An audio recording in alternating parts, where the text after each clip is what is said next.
گہرے بادل آئے، ابھی بارش ہوتے بھی بارش ہوتی، لیکن اللہ تعالیٰ نے پھر بارش نہیں ہوئی، لیکن موسم اتنا بہترین ہو گیا کہ خیموں سے باہر نکل کر لوگ وقوف کر رہے ہیں کھڑے ہوئے آسمان تلے، بہت بہترین منظر، بڑی پیاری ہوا، ٹھنڈی ٹھنڈی ایک دم۔ من کبھی یہ بھی سائن اور قبولیت کی علامت، عرفات میں بارش ہو جائے یہ قبولیت کی علامت۔ سارا دن ایسی شدید گرمی اور یکدم 5 بجے سے تا مغرب گہرے بادل، ایسا لگتا ہے بس ابھی برسے اور ابھی برسے، لیکن بارش نہیں بادل ہے۔ مینا کے دنوں میں بھی بادل رہے، ادھر ادھر پھرتے ہی رہتے، مکہ شریف کلوڈی بادل بادل۔ یعنی جب ہم مدینہ شریف گئے ہیں 14 کو گئے ہیں، 14 ذی الحجہ، مکہ سے مدینہ تک سورج نہیں نکلا، حالانکہ ایسا بہت کم ہوتا ہے، 400-450 کلومیٹر سفر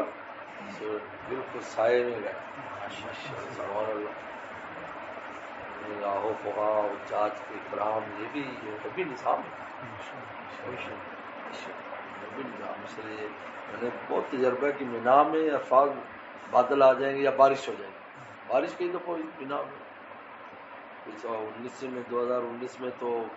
عرفات میں بارش ہوئی، خوب بارش ہوئی، اتنی بارش ہوئی کہ وہ جو خیمے لگے ہوئے تھے وہ پلاسٹک کے تھے،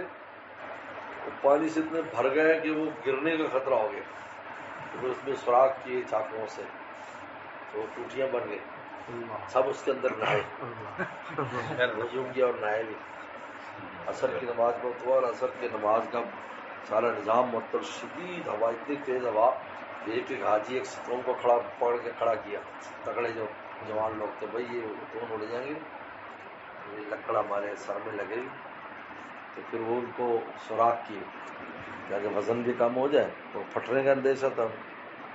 اور سب نے اس سے وضو بھی کیا اثر کا، پھر نماز اثر پڑی ہم سے پانی جل تھل۔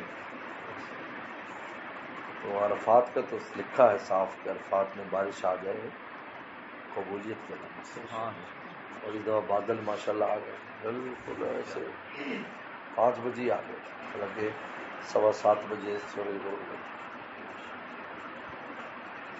تو اللہ تعالیٰ کا یہ نظام ہے، نقد بھی دکھا دیتے ہیں۔